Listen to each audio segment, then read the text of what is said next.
राजस्थान की धरती, जहां इतिहास और कहानियां ऐसे घुले मिले हैं कि पता ही नहीं चलता कब कोई आम इंसान एक किंवदंती बन जाता है और कब कोई किंवदंती देवता बन जाती है।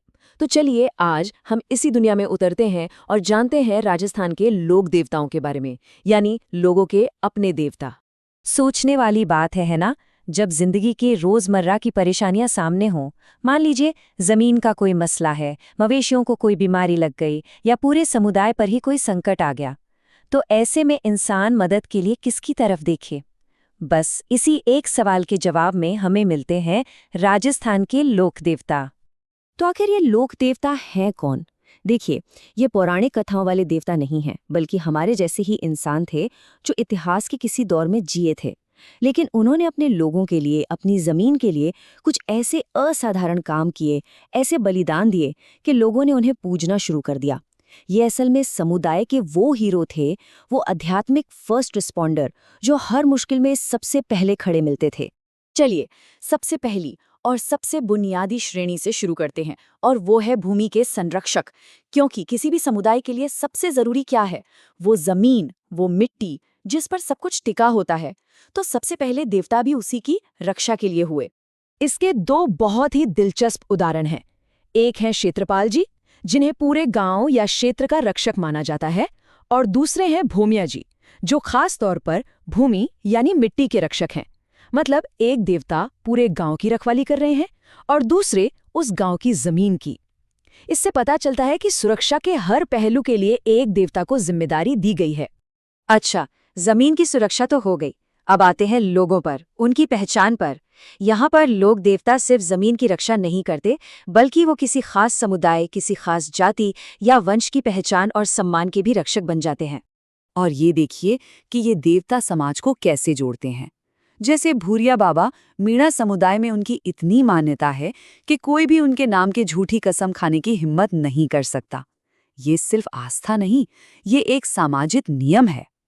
इसी तरह वीर बिग्गा जी जाखड़ समाज के कुल देवता हैं, मतलब वो उस पूरे वंश की एकता और गौरव के प्रतीक हैं। अब हम एक ऐसे मोड़ पर आ गए हैं जहां देवता होने की हमारी आपकी सारी आम धारणाएं टूट जाती हैं, क्योंकि अब हम उन लोक देवताओं की बात करने वाले हैं जो विद्रोही थे, जो डाकू थे और जो बदला लेने वाले थे। इनकी कहानियां हमें बताती हैं कि उस जमीन पर लोगों के लिए न्याय का असली मतलब क्या था। जरा इस फर्क को देखिए। एक तरफ हम सोचते हैं कि देवता मतलब परोपकार, न्याय और शांति, और दूसरी तरफ हैं डूंगजी, जवाहर जी जैसे लोक देवता, जिन्हें डाकू देवता भी कहा जाता था। क्यों? क्योंकि वो अमीरों को लूटकर सारा धन गरीबों में बांट देते थे। राजस्थान के अपने रॉबिन हुड। ये बात साफ दिखाती है कि लोगों की नज़र में न्याय के लिए कभी-कभी नियमों को तोड़ना भी जरूरी होता है। और फिर रूपनाथ जी की ये कहानी है। वो किसी पूजा पाठ या शांति के काम से देवता नहीं बने, बल्कि बदला लेकर बने। जब उनके पिता और मशहूर चाचा लोक देवता पाबूजी की हत्या कर दी गई, तो रूपनाथ जी ने कसम खाई और हत्यारे जीनराव छींची को ढूंढकर मार डाला। समाज की नज़र में ये सिर्फ खून खराबा नहीं था, ये था अपने परिवार के सम्मान के लिए लिया गया बदला। ये था न्याय, और इसी काम ने उन्हें हमेशा के लिए अमर बना दिया। इन सारी कहानियों में एक धागा है जो सबको जोड़ता है, एक ऐसा मूल्य जो शायद सबसे ऊपर है, और वो है गायों की रक्षा। देखिए, एक ऐसे समाज में जहां सब कुछ खेती और पशुपालन पर निर्भर करता हो, वहां गाय सिर्फ एक जानवर नहीं होती, वो समृद्धि का, जीवन का प्रतीक होती है। और जरा इस लिस्ट को देखिए, ये वाकई हैरान करने वाली बात है कि कितने सारे लोक देवताओं को गौरक्षक देवता का दर्जा मिला है। गोगाजी, पाबूजी, तेजाजी, ये लिस्ट बहुत लंबी है। और ये कोई इत्तेफाक नहीं है, ये दिखाता है कि गायों की रक्षा करना उस समाज में सबसे बड़ा धर्म, सबसे बड़ा कर्तव्य माना जाता था। हर देवता की अपनी कहानी है, पर उन सबके केंद्र में गायों की रक्षा ही है। इसका सबसे सटीक उदाहरण वीर पनराज जी की कहानी है। वो जैसलमेर में एक ब्राह्मण परिवार की गायों को लुटेरों से बचाते हुए शहीद हो गए थे।